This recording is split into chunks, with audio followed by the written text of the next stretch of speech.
ये हिमू किसके साथ है डुओ में?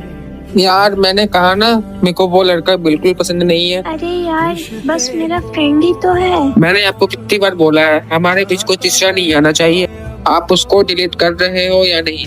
बाबा गुस्सा क्यों कर रहे हैं? कर रही हूँ ना डिलीट। और तुमसे बढ़कर थोड़ी है वो मेरे लिए। अरे हिमू भाई, तुम्हारी जेब कितनी अच्छी है यार, आज ऐसी जेब हमारी भी होती। विनय भाई ऐसा क्यों बोल रहे हो? कहीं तुम्हारा ब्रेकअप तो नहीं हो गया?